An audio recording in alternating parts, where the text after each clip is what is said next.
definisi, karakteristiknya, dan lain-lain yang akan dimulai oleh Mbak Nisa.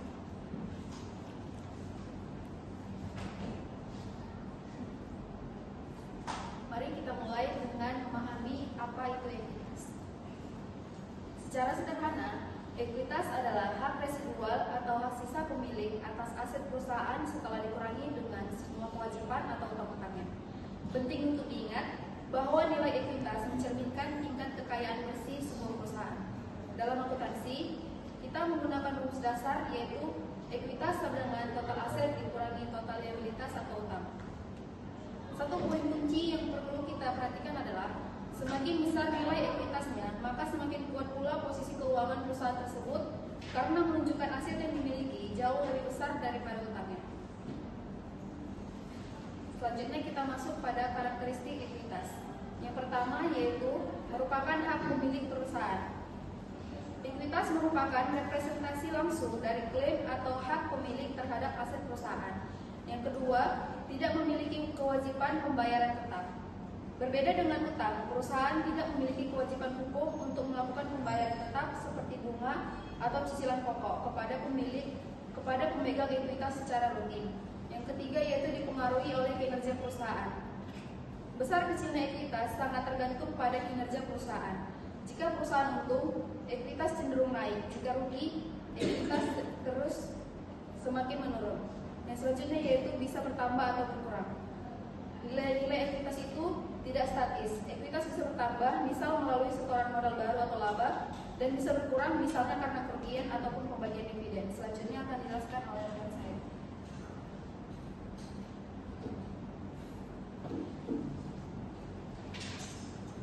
Baik, di sini saya akan melanjutkan yaitu komponen ekuitas dan ringkasannya. Komponen ekuitas yang pertama itu ada modal setoran, modal dari pemilik. Itu biasanya uang yang biasanya disetor oleh pemilik pas di awal masuk ke perusahaan ketika baru dibentuk, itu awalnya dari modal dari pemilik. Contohnya modal saham, tambahan modal yang disetor. Yang kedua itu ada laba ditahan, laba yang tidak dibagikan digunakan untuk operasional atau perkembangan usaha. Biasanya laba ditahan, laba yang tidak dibagi. Misalnya kita perusahaan mendapatkan laba, maka tidak akan kita bagikan menjadi dividen. Itu disebut dengan laba ditahan. Untuk ringkasannya, ekuitas terdiri dari modal setoran dan juga laba tahan. Rumus sederhananya, ekuitas sama dengan modal ditambah laba tahan. Biasanya kan kita mendengar adalah ekuitas aset dikurang dengan liabilitas. Nah, kalau kita mencari komponennya itu sama seperti ekuitas yang aset dikurang liabilitas. Tapi yang kalau komponennya itu kita mencari modal ditambah dengan laba ditahan. Selanjutnya adalah sumber perubahan ekuitas. Ini ada dua. Yang pertama itu ada aktivitasnya, penambahan dan juga pengurangan ekuitas. Laba bersih dari penambahan ekuitas ada laba bersih, setoran modal baru, penerbitan saham. Sedangkan pengurangan ekuitasnya yaitu ada rugi usaha, pembagian dividen dan juga penarikan pemilik atau yang biasa kita sebut dengan flight. Sedangkan dari penyaluran dari keuangan kita itu ada dibagi juga dua, yaitu dari pemilik dan juga dari operasi. Sedangkan dari pemilik itu biasanya dari luar, seperti investasi tambahan, penjualan saham dan juga konversi obligasi. Sedangkan dari kegiatan operasi itu dalam perusahaan seperti laba atau rugi, pembentukan cadangan ataupun koreksi kesalahan. Selanjutnya adalah ekuitas setoran. Itu sama dengan seperti yang sebelumnya, bagian dari pemilik atau dari luar. Pengertiannya yaitu ekuitas yang berasal dari investasi langsung oleh pemilik. Nah, yaitu modal saham ataupun tambahan modal yang disetor. Ciri-cirinya berasal dari luar perusahaan atau pemilik modal. Itu merupakan dari ekuitas setoran. Untuk selanjutnya akan dilanjutkan oleh rekan saya.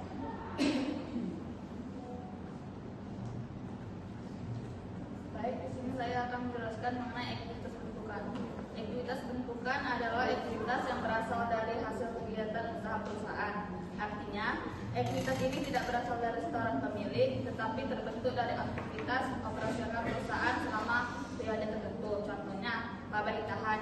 yaitu laba yang tidak dibagikan kepada pemilik tapi digunakan kembali untuk operasional atau pengembangan usaha. Yang kedua, cadangan, yaitu bagian laba yang disisihkan untuk tujuan tertentu. Cirinya berasal dari dalam perusahaan. Semakin besar laba yang dihasilkan, maka ekuitas pembentukan juga akan semakin meningkat. Selanjutnya, perbedaan setoran dan bentukan. Perbedaan antara ekuitas setoran dan ekuitas bentukan terletak pada sumbernya. Ekuitas setoran berasal dari pemilik perusahaan sehingga sifatnya eksternal. Contohnya adalah modal awal dan tambahan modal yang disetor dari pemilik.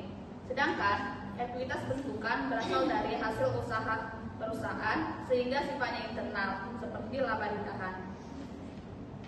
Perbedaan ini penting karena menunjukkan apakah kekayaan perusahaan berasal dari investasi pemilik atau dari kinerja perusahaan itu sendiri. Selanjutnya, penyajian ekuitas dan tujuan.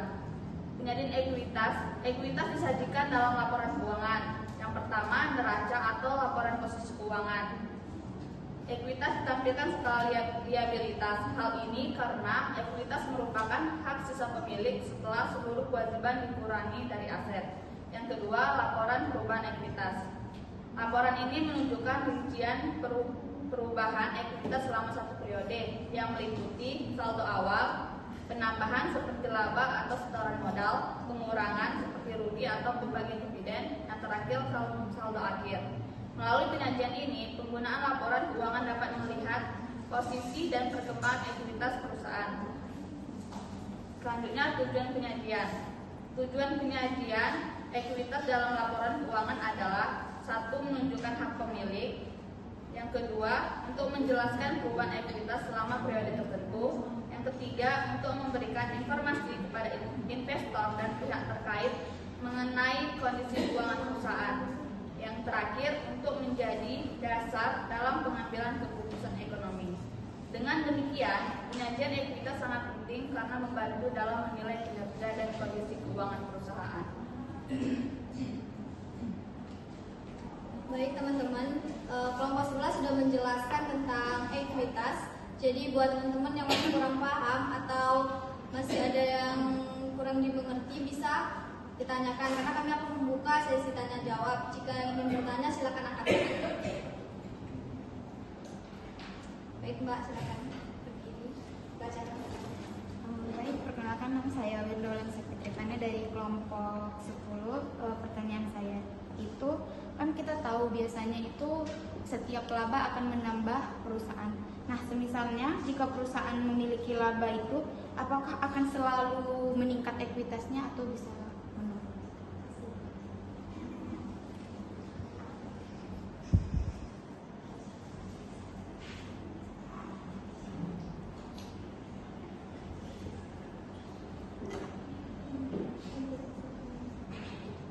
Baik, untuk teman-teman yang masih ingin bertanya, silakan Mas.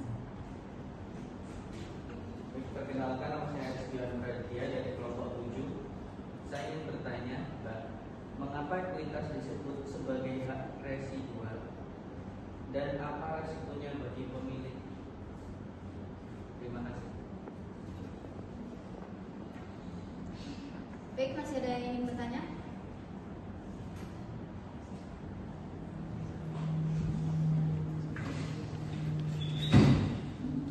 Baik, perkenalkan, nama saya Nisa Fauzia Firdaus.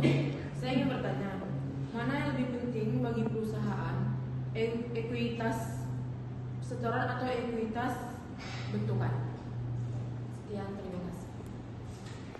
Baik teman-teman, ini terima kasih untuk yang sudah bertanya. Pertanyaannya itu kami tutup karena cuma ada 3. Berikan kami waktu sebentar untuk mencari jawabannya.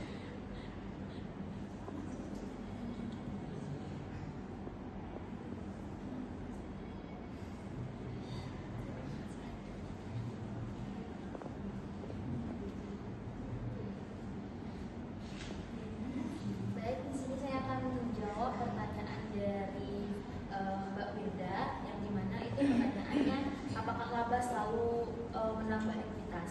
Nah, enggak selalu, karena kan walaupun laba merupakan penambahan dari maksudnya laba bertambah untuk ekuitas, tapi kalau misalnya perusahaan punya membagikan dividen secara besar-besaran itu bisa juga ekuitasnya juga berkurang atau bisa jadi bakalan merugi. Jadi tergantung perusahaannya ingin membagikan dividen ataupun ada penarikan price, itu bisa jadi berpengaruh untuk labanya. Apakah sudah terjawab?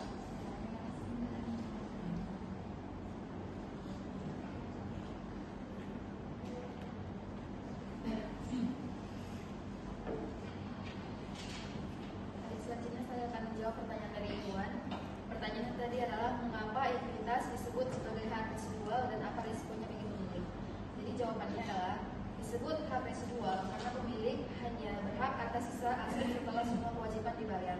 Yang dimana tadi sudah dijelaskan bahwasannya rumusnya itu adalah ekuitas sama dengan aset tambah liabilitas. Dan risikonya jika perusahaan lebih besar atau pemilik bisa tidak mendapatkan apa-apa karena kreditur akan dibayar lebih dulu daripada pemilik perusahaan. Baik, di sini saya akan menjawab pertanyaan dari Mbak Ain. Pertanyaannya, mana yang lebih penting bagi perusahaan, ekuitas setoran atau ekuitas bentukan? Keduanya sama penting, tetapi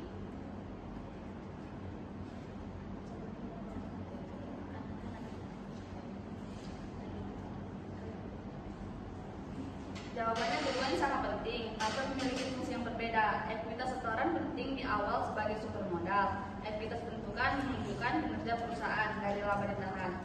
Perusahaan yang sehat biasa tidak hanya bergantung pada setoran, tetapi juga mampu menghasilkan ekuitas dari operasionalnya sendiri.